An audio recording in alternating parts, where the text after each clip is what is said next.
2007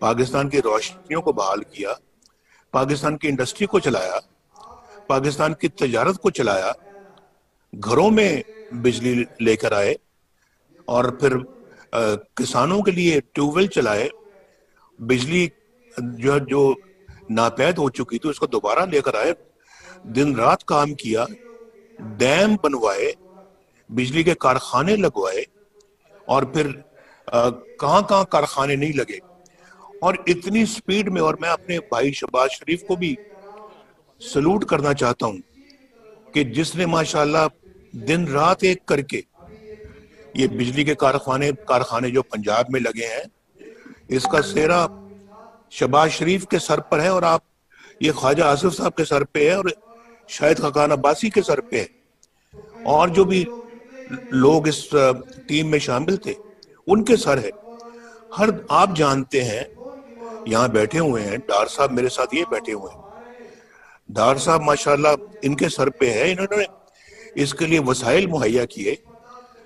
ڈار صاحب بھی جانتے ہیں، خواجہ آصف بھی جانتے ہیں، شاہد عباسی بھی جانتے ہیں، اور اپنا ڈار صاحب اور کون سے تھے جو بڑے اس معاملے میں ایکٹیو تھے.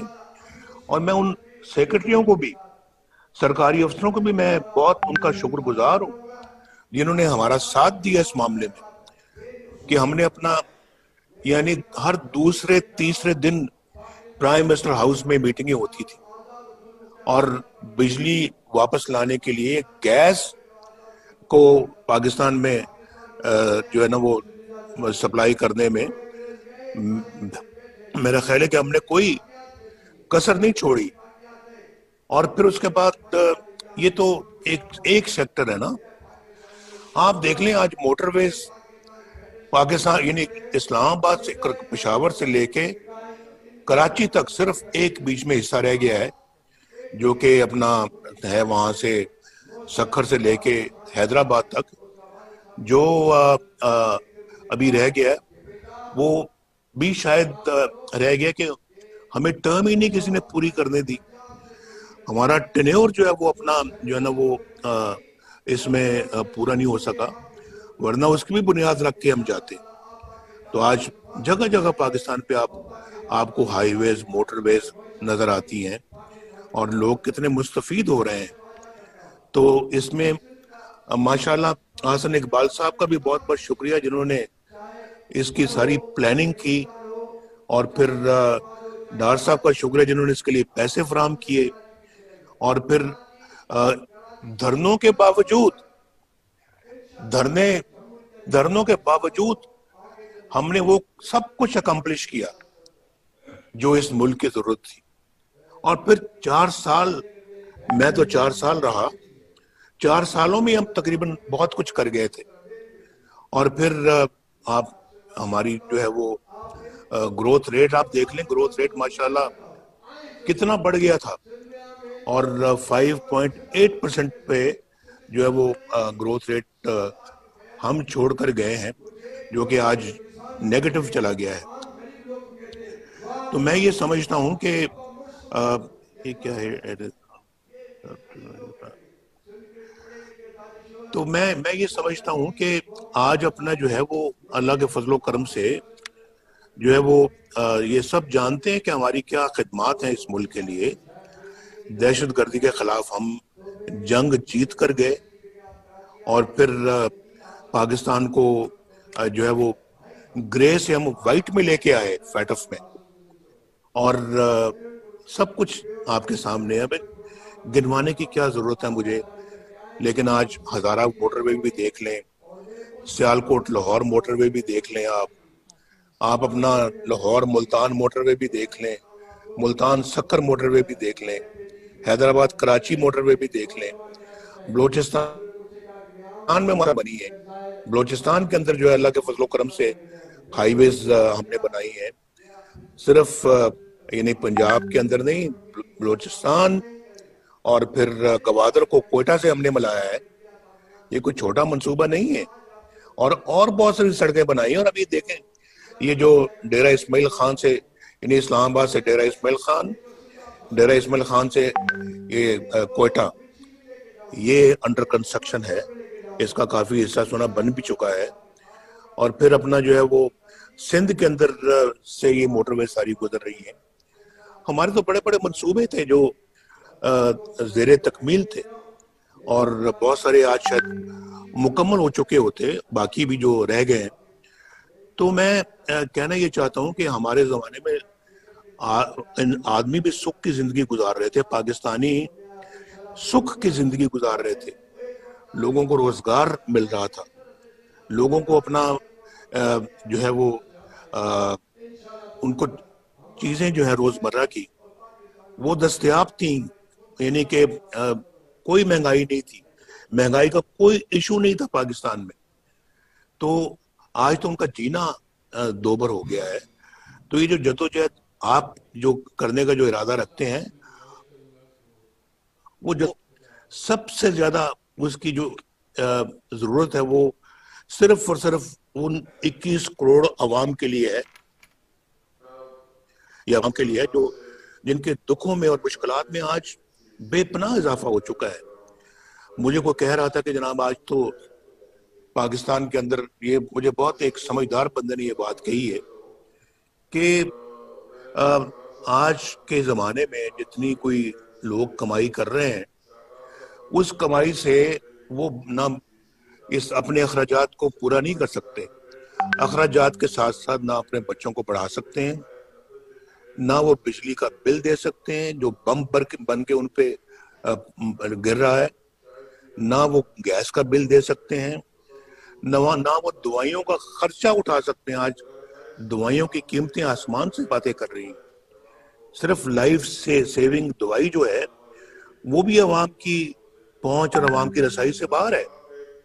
آپ مجھے بتائیں کہ کس طرح سے جو ہے وہ اپنا لوگ اس وقت زندگی بسر کر رہے ہیں. مجھے کوئی آج بتا دے کوئی, وہ کہنے لگے کہ مجھے سمجھ نہیں آتی کہ آج اچھی خاصی جو تنخواہ ہوتی ہے جو 30,000 روپے تک بھی ہوتی ہے, اس میں جو یہ سارے اخراجات جو ہے نا وہ پورے کرنے کے بعد جو کھانا اس نے پکانا ہوتا ہے اس کے لیے روٹی آٹے کی قیمت آسمان سے باتیں کر رہی ہے. آج تو میں پڑھ رہا تھا کہ اب آٹا جو ہے نا آگے ناپید ہونے والا ہے, گندم ہی نہیں باہر سے امپورٹ کی گئی. بھئی ایک زمانہ تھا ہمارا, بھئی گندم امپورٹ چھوڑ کر ایکسپورٹ ہوا کرتی تھی, آج اپنا امپورٹ جو ہے نا وہ کی جا رہی ہے. اس کے لیے بھی آپ کو زر مبادلہ چاہیے, اور یہ اب امپورٹ کر کے تو وہ وقت پہ بھی نہیں اب آ سک رہی, تو شاید دسمبر میں قیمتیں اور زیادہ بڑھ جائیں گی اور گندم کی کمی اس ملک کے اندر آ جائے گی. چینی کی قیمتیں آپ دیکھ لیں, اور شہباز صاحب جو ہے نا وہ انہوں نے میں سمجھتا ہوں کہ ہم ان کی تعریف کرنی چاہیے جو انہوں نے انتہائی پریشر کے باوجود چینی کی قیمتیں نہیں بڑھنی تھی. ہم شاید 50 روپے کلو تھی جب ہم آئے تھے, اور 50 روپے ہی ہم چھوڑ کے گئے, اور لیکن آج جب سے ہم چھوڑ کے گئے ہیں تو 50 سے آج 100 روپیہ کلو چینی ہو گئی. کوئی ہے پوچھنے والا, مجھے بتائیں, کوئی دیکھنے والا ان چیزوں کا ہے؟ اور پھر میں نے آپ کو یہ پہلے کہا, میں نے کہا کہ پہلے تو آپ اپنے آپ سے پوچھیں نا کہ کیا ہم حق اور سچ پر ہیں. اگر ہم حق اور سچ پر ہیں تو پھر میرا خیال ہے کہ ہمیں کوئی تامل نہیں ہونا چاہیے, کوئی ہیزیٹیشن یا تحفظ نہیں ہونا چاہیے کہ ہم ان چیزوں کے خلاف جو ہے وہ برسر پیکار ہوں. تو میں کیا پاکستان میں پوچھ رہا تھا کہ جو کچھ ہم ہو رہا ہے وہ صحیح ہے, اور الیکشنوں پہ بات ہو رہی تھی کہ کیا الیکشن میں جو دھاندلی ہوئی ہے وہ صحیح تھی, اس کو مان لیں ہم. میرا تو ضمیر اس کو قبول نہیں کرتا, اور میں اسی پہ بات پہ میں نے کہا تھا کہ سیاست اور نو سیاست کوئی انسان کا ضمیر بھی ہوتا ہے, کوئی انسان کی سیلف رسپیکٹ بھی ہوتی ہے. آج تو ہم انگریزوں کی غلامی سے نکل کر آپ اپنوں کی غلامی میں آ گئے ہیں. ہم کوئی فری سٹیزن تو نہیں ہیں آج. آپ پوچھیں اپنے آپ سے, آپ ہیں؟ پوچھیں, ذرا پوچھ کے دیکھیں آپ. جس پارلیمنٹ کے ممبر ہم بنے ہوئے ہیں وہ پارلیمنٹ کتنی خود مختار ہے. مجھے لوگوں سے پتہ لگتا رہتا ہے کہ وہاں اس پارلیمنٹ کو کوئی اور چلا رہا ہے, وہاں پھر جو ہے نا وہ دوسرے لوگ ہیں جو آ کے یہ ڈائریکشنز دیتے ہیں کہ جناب آج ایجنڈا یہ ہوگا اور آج اس بل پہ یہ ووٹنگ ہوگی اور فلاں کل یہ ہوگا، کمیٹی فلاں بل کو منظور کرے، فلاں بل کو دیکھے. تو یہ میں سب جو ہے نا یہ میں سمجھتا ہوں کہ یہ بہت جو ہے نا وہ ہے سوچنے والی باتیں یہ کہ ہم نے تو یہ ہماری تو اسمبلی بھی اب معاف کیجیے گا کمپرومائزڈ. تو اس میں انفارچونیٹلی جو ہے وہ ہماری عدالتوں کا آپ نے دیکھ لیا حال. جو محمد بشیر صاحب کی جو کورٹ تھی وہ کرنل صاحب وہاں سے نکل رہے ہیں اور وہ اس شاباش اس جرنلسٹ کی جس نے اپنا ان سے پوچھ لیا کہ جناب آپ یہاں کیا کرنے آئے تھے اور آپ یہاں پر کس کو ملے ہیں اور ہمیں بھی اجازت دے دیں کہ ہم بھی جج صاحب کو مل سکیں. اور وہ کتاب سے منہ چھپا رہا ہے اپنا. کیا ضرورت تھی چھپانے کی اگر دل میں چور نہیں تھا؟ دل میں چور تھا تو منہ چھپایا نا. بات کرنے کی، جواب دینے کی ہمت نہیں تھی کیونکہ سوال صحیح پوچھے جا رہے تھے. تو اس طرح سے جو کیا یہ پھر صحیح ہے؟ اور پھر جو ہے وہ میں کیا یاد کراؤں اب جو یہ ملک ارشد صاحب لے کے گئے ہیں، جو کہہ گئے ہیں، ایڈمٹ کر گئے ہیں کہ میں نے انڈر پریشر جو ہے نا یہ فیصلہ سنایا ہے. اور وہ فیصلہ تو اپنی جگہ پہ ابھی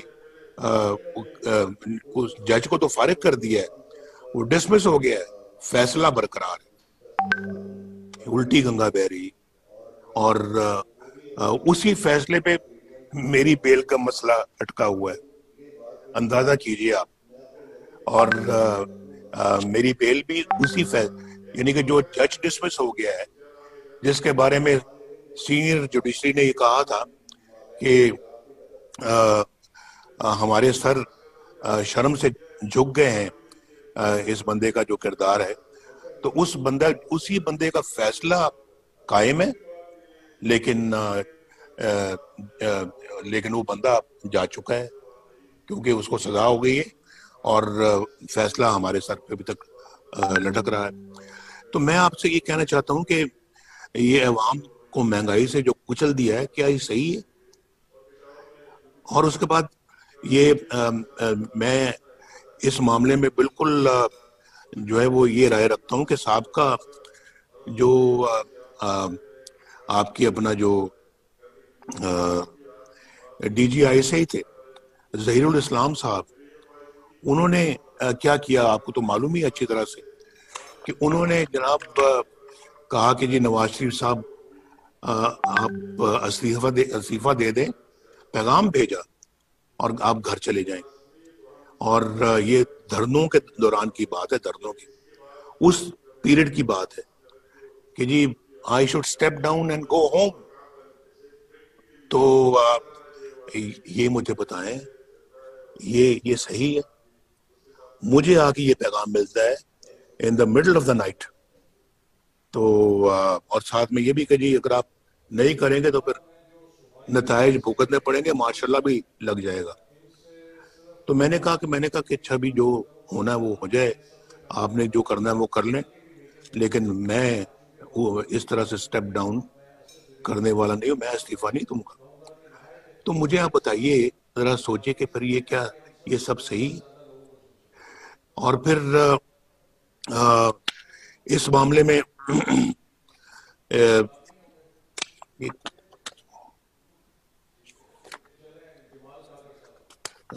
معاف کیجیے گا ذرا. دوسرا یہ دیکھیں کہ یہاں پہ بیان دیا جاتا ہے کہ جرنیل فوج کا سیاست میں کوئی کردار نہیں ہے اور فوج جو ہے وہ سیاست میں کوئی حصہ نہیں لیتی، تو کوئی مداخلت نہیں کرتی. تو پھر مولانا غفور حیدری صاحب نے جو کہا کہ مجھے جنرل باجوہ نے بلایا، چیف آف آرمی سٹاف نے مجھے بلایا اور مجھے کہا کہ جی آپ یہ دھرنا بند کریں، ہم جو نواز شریف کے خلاف کر رہے ہیں آپ اس کے مداخلت نہ کریں۔ پھر یہ تو کون سی سیاست رہے گی جس میں آپ مداخلت نہیں کر رہے؟ اور آپ کیوں نواز شریف کے خلاف کوئی ایکشن لے رہے ہیں یا کوئی کاروائی کر رہے ہیں؟ ذرا مجھے پتہ لگنا چاہیے اس بات کا۔ تو کیوں کر رہے ہیں؟ آپ کا تو یہ کام ہی نہیں ہے، آپ کا تو یہ پیشہ ہی نہیں ہے۔ تو آپ یعنی کہ کیوں آپ نے پھر یہ بات ان سے کہی؟ اور اگر آپ نے نہیں کہی تو پھر آپ نے کیا اس کی کوئی کانٹرڈکشن دی ہے؟ آپ نے بتایا کہ آپ نے نہیں کہی، تو یہ پتہ لگنا چاہیے نا کہ دوسری طرف آپ کہتے ہیں جی کہ ہم سیاست میں مداخلت نہیں کرتے، اور پھر آپ دوسری سیاست میں کیا ابھی میں ججز کی بات کر رہا تھا، یہ جسٹس صدیقی صاحب نے، شوکت صدیقی صاحب نے، انہوں نے جناب جو بھری محفل میں کہا ہے اور بار کے فنکشن میں کہا ہے کہ، اور حلف لے کے کہا ہے کہ میرے پاس D G I S I آئے تھے اور D G I S I نے مجھے آ کے کہا کہ نواز شریف اور ان کی بیٹی مریم نواز شریف کو آپ رہا نہیں کریں گے، کیونکہ اگر آپ نے ایسا کر دیا تو ہماری تو پھر 2 سال کی محنت ضائع ہو جائے گی۔ یہ لکھا ہوا ہے انہوں نے اپنی پٹیشن میں جو سپریم کورٹ میں انہوں نے بھیجی ہے، میں نے اپنی آنکھوں سے پڑھی، اور یہ میں نے اپنی آنکھوں سے کوٹ لکھپت جیل کے اندر اس کو اچھی طرح سے پڑھا تھا، ریکارڈ کر لیا تھا، لیکن بات آج تک نہیں ہوئی۔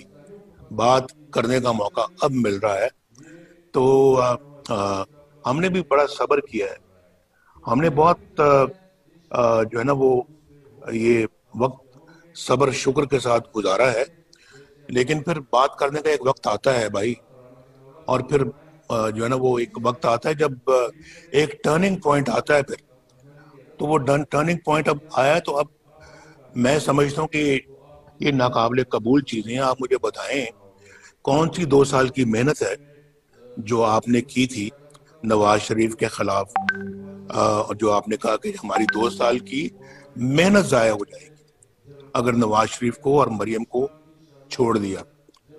الیکشن سے پہلے مجھے بھی اندر کر دیا، مریم کو بھی اندر کر دیا، الیکشن میں دھاندلی کر دی۔ یہ سب کچھ کون کر رہا تھا؟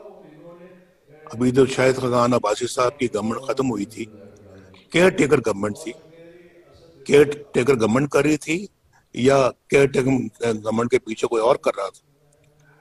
میں پہلے بھی کہہ چکا ہوں کہ میں نے کہا یہ ان سب چیزوں کا ایک دن حساب دینا پڑے گا، اور وہ دن آئے گا، وہ زیادہ دور بھی نہیں ہے، دینا پڑے گا حساب۔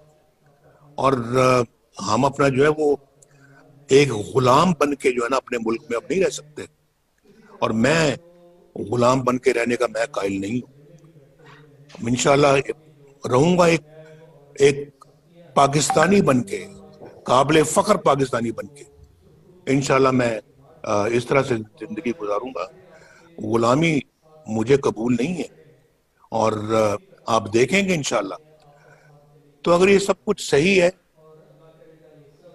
ہمیں جو ہے نا وہ آرام سے چپ کر کے اپنے گھروں میں بیٹھنا چاہیے۔ ہمیں پھر پاکستان کے عوام کی خدمت تو دور کی بات ہے، اس کا نام لینا بھی چھوڑ دینا چاہیے۔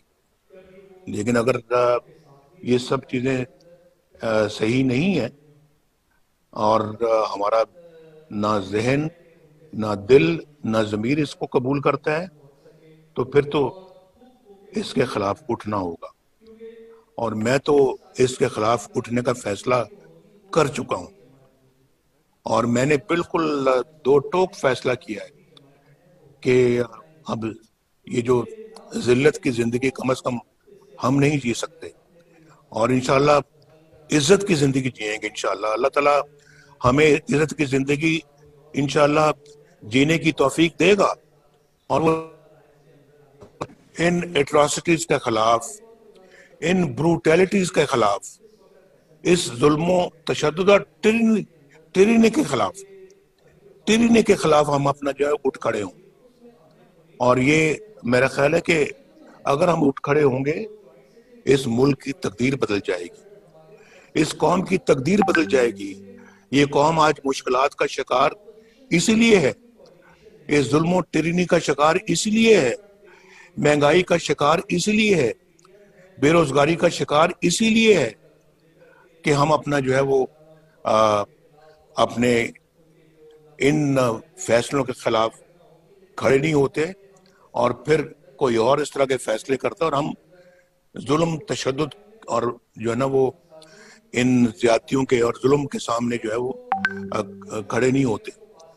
تو اگر آج اس قوم نے کھڑے ہونے کا فیصلہ کر لیا تو آپ یہ کہیں نوٹ کر لیں میری بات کہ انشاءاللہ تعالی تبدیلی سالوں میں نہیں، چند مہینوں میں اور چند ہفتوں میں انشاءاللہ اس ملک کے اندر آئے گی، اور ضرور آئے گی. یہ اپنا جو ہے وہ اس بندے کو لے آئے ہیں، سلیکٹڈ وزیر اعظم کو. تو سلیکٹڈ وزیر اعظم جو ہے وہ حق تو آپ کا تھا، لے اس کو آئے ہیں. نااہل آدمی ہے، آتا جاتا کچھ نہیں ہے، پاگل ہے، اور اس کو پتہ ہی نہیں ہے حکومت سازی، حکومت کرنا کس کو کہتے ہیں، حکومت چلانا کس کو کہتے ہیں. اور اس بندے کو تو کوئی اس شعور ہی نہیں ہے، تو خالی ہے اس کا ذہن. تو اس بندے کو لے آئے ہیں، اور اب پچھتا تو رہے ہوں گے کہ لائے بھی تو ہم کس بندے کو لے کے آئے ہیں، لیکن اب آپ لائیں، آپ ہی کو جواب دینا ہوگا. اس بندے کو آپ نے جو ہے نا مسلط کر دیا اس قوم کے سر پر، تو قصوروار تو سب سے بڑے آپ ہیں.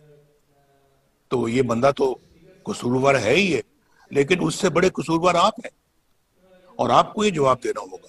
اور ہم جواب لیں گے، ہم ضرور لیں گے جواب. یہ میرا خیال ہے کہ یہ ہماری جو پی ڈی ایم ہے اس کا یہ فیصلہ ہے، اور اس فیصلے کو ہم نے امپلیمنٹ کرنا ہے انشاءاللہ. یہ آج نہیں تو کل نہیں تو 6 مہینے میں، سال میں یہ ہو کر رہے گا. تو شہباز صاحب کو آپ گرفتار کرتے ہیں، یعنی دیکھیں، میں بھی اس بات کی میں احتساب، شہباز صاحب کو تو آپ گرفتار کرتے ہیں، اور شہباز صاحب جو ماشاءاللہ اللہ کے فضل و کرم سے جدی پشتی، جو ماشاءاللہ صنعت کار فیملی سے ان کا تعلق ہے، اور وہ اپنا آج سے نہیں ہے، 1937 سے ہے. تو جب پاکستان بنا تو اللہ کے فضل و کرم سے اچھا بھلا صنعت تھی ہماری اس زمانے میں. اور پاکستان کے بننے کے چند سالوں بعد 1972 کے شروع میں جب ذوالفقار علی بھٹو کی حکومت آئی ہے تو پاکستان میں سٹیل کا سب سے بڑا ادارہ تھا، اس کو نیشنلائز کیا. شہباز صاحب جو کہ ایک انڈسٹریل بیک گراؤنڈ سے ہیں، اور ماشاءاللہ اس زمانے میں اللہ کے فضل و کرم سے ہمارا جو کاروبار تھا 1972 میں اربوں روپے کا کاروبار تھا، اربوں کا. آپ ریکارڈ کی بات ہے، میں غلط نہیں کہہ رہا، ہزاروں لوگ تھے جو کام کرتے تھے ہمارے فیکٹری میں. تو اس کو تو آپ نے پکڑ لیا کہ آپ کے ذرائع جو ہیں وہ میچ نہیں کرتے، آپ کے جو ہیں وہ اس سے آپ کے اخراجات سورسز سے میچ نہیں کرتے. تو بھائی مجھے تو سمجھ نہیں آتی کہ کیوں نہیں میچ کرتے. تو آپ نے عاصم سلیم باجوہ، جنرل عاصم سلیم باجوہ، اس کو تو آپ نے پکڑا ہی نہیں. پکڑا آپ نے شہباز شریف کو لیا ہے. پکڑنا تو اس کو چاہیے تھا آپ کو، جس نے پچھلے 15-20 سالوں میں پتہ نہیں کہاں سے ریسورسز کروڑوں روپے، اربوں روپے کے اثاثے بنا لیے ہیں آپ، اور وہ بھی ملک سے باہر بنائے ہیں آپ نے اثاثے. پکڑے گئے ہیں، اور اس پہ تو یہ وزیر اعظم جو سو کالڈ وزیر اعظم ہے، اس کا استعفیٰ بھی ایکسیپٹ کرنے کے لیے تیار نہیں، اور اس کو کلین چٹ دے دیے، سرٹیفکیٹ دے دیا ہے، جیسے کہ انہوں نے عمران خان صاحب نے جو ہے وہ جو ثاقب نثار صاحب سے کلین چٹ حاصل کی تھی، اس کو بھی کلین چٹ دے دی، میں بنی گالا کی بات کروں، اور اس کو انہوں نے عاصم سلیم باجوہ کو کلین چٹ دی ہے کہ آپ جی بہت محترم ہیں، آپ تو بالکل صحیح ہیں، دیانتدار ہیں، بہت اچھے ہیں، لیں بیٹھیں آپ نہیں باہر جا سکتے، آپ نہیں چھوڑ سکتے، اور شہباز صاحب کو پکڑ کے اندر کر دیا ہے۔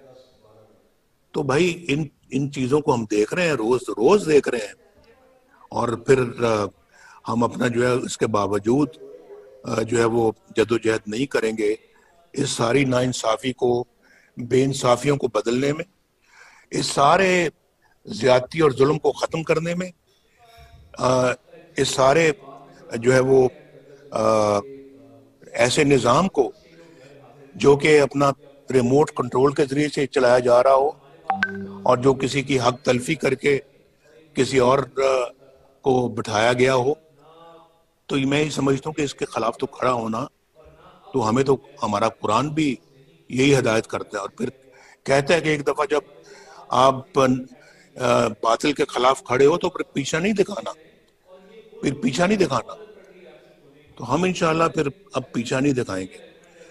میں بالکل جو ہے وہ سمجھتا ہوں، لیکن کہ بعض حضرات شاید بہت وزن نہیں اٹھا سکتے، لیکن میرا یہ خیال ہے کہ اگر دل ذرا بڑا کر کے تھوڑا وقت اگر مشکل اگر آتی بھی ہے اس کو برداشت کر کے، تو اگر اپنا کردار اگر ادا کریں گے تو انشاءاللہ اس قوم کی تقدیر دنوں میں بدل جائے گی، ان سب مصیبتوں سے نجات مل جائے گی، اور یہ جو غلامی ہماری جو چل رہی ہے، یہ غلامی کا دور ختم ہو جائے گا، یہ غلامی ختم ہو جائے گی۔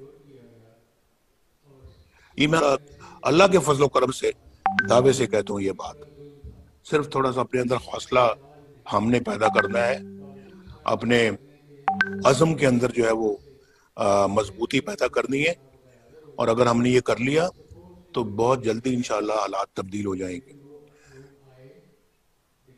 میں چاہتا ہوں کہ آج اپنا جو ہے وہ کل آپ کی میٹنگ ہوئی ہے اپنا وہاں، میٹنگ کے حوالے سے اب اپنا جو ہے وہ، اور پھر جو فیصلے جو ہوئے ہیں ہمارے اے پی سی کے اندر، ان فیصلوں کو جو ہے وہ اب ہمیں عملی جامہ پہنانا چاہیے، اور ان فیصلوں کو امپلیمنٹ کرنا چاہیے ان لیٹر اینڈ اسپرٹ، اور ہمیں ہمارا اتحاد جو ہے اس میں اگر کچھ اگر ابھی اپنا کچھ اگر ایسی کوئی ہے اپنا جو کہ جن کو تھوڑا سا حوصلہ دینے کی ضرورت ہے، وہ ضرور دینا چاہیے، لیکن میرا مطلب کہ جو اس وقت پورے حوصلے اور اسپرٹ میں ہیں ان کو انشاءاللہ آگے بڑھنا چاہیے، اور میں سمجھتا ہوں کہ اس کے لیے ہماری اپنی پارٹی کو بھی اپنا کردار خود بھی ادا کرنا چاہیے، ایک تو پی ڈی ایم کے پلیٹ فارم سے بھرپور کردار، ایک اپنے پلیٹ فارم سے بھرپور کردار، اور ماشاءاللہ ہم بھی اللہ تعالیٰ کے فضل و کرم سے اس قابل ہے کہ اپنا خود بھی کردار ادا کر سکتے ہیں، جو کہ انشاءاللہ جولی پی ڈی ایم کی جولی میں جائے گا۔ تو ایک تو یہ بات ہے، اس کے لیے ایک باقاعدہ میرا خیال ہے کہ اب ہمیں آج بیٹھ کر تو زیادہ سے زیادہ کل تک اپنا پروگرام جو ہے وہ ترتیب دے دینا چاہیے، یا اگر کوئی پروگرام آپ کے پاس اس وقت بن چکا ہوا تو آپ برائے کرم مجھے آگاہ کریں، اور کل آپ کی جو میٹنگ ہوئی اس میں جو فیصلے ہوئے ہیں وہ سب آپ کے سامنے لے کر آئیں، اور پھر آگے اب گلگت بلتستان کے انتخابات بھی آ رہے ہیں، اس میں بھی جو ہے نا وہ ہمیں اب بھرپور طریقے سے گلگت بلتستان کے الیکشنوں میں حصہ لینا چاہیے، اور وہاں ہر طرح سے ایسے کسی بھی ہتھکنڈوں کا دفاع کرنا چاہیے کہ جو خدا نخواستہ اس الیکشن کے اندر کوئی اپنا خدا نخواستہ کو ہاتھ دکھانے کا کوئی ارادہ رکھتا ہو تو اس کو ناکام کرنا چاہیے۔ تو میں ان باتوں کے بعد میں واپس مائک جو ہے میں آپ کو دوں گا، اور میں آپ کے ساتھ ہی یہاں پر موجود ہوں. آپ برائے کرم اب بتائیے کہ کس طرح سے آپ اپنا ہم ایک پی ڈی ایم کو اور پی ایم ایل این کو آگے آنے والے دنوں میں کیا آپ کا پلان ہے. اور میں انشاءاللہ آج بھی ہوں، اور انشاءاللہ ڈیلی بیسس پہ بھی میں اویلیبل ہوں. اور انشاءاللہ مجھے جو بھی اپنا آپ میری ڈیوٹی لگائیں گے یا مجھے اپنا کوئی فرض سونپیں گے، میں انشاءاللہ اس کو ادا کروں گا. اور سب کو بہت بہت شکریہ، مجھے آپ نے باتیں سنی ہیں. کل چونکہ سی ڈبلیو سی کا بھی اجلاس ہے، تو اس میں بھی میں سمجھتا ہوں کہ ہمیں مل کے بیٹھ کے تقریباً یہی بات کرنی پڑے گی. اس میں زیادہ لوگ ہوں گے تو زیادہ سے زیادہ لوگوں تک اپنی بات ہمیں پہنچانی چاہیے. حفیظ الرحمان صاحب کو میں سامنے دیکھ رہا ہوں، اور میں راجہ فاروق حیدر صاحب کو بھی دیکھ رہا ہوں. آپ کو بھی بہت بہت حفیظ الرحمان صاحب سلام. راجہ صاحب آپ کو بھی سلام. اور حفیظ الرحمان صاحب بھی اس سلسلے میں کچھ ہمیں بتائیں گے تو ذرا ہمارے علم میں اور اضافہ ہوگا. بہت بہت شکریہ. آصر اقبال صاحب، واپس آپ کی طرف مائک بھیج رہا ہوں میں.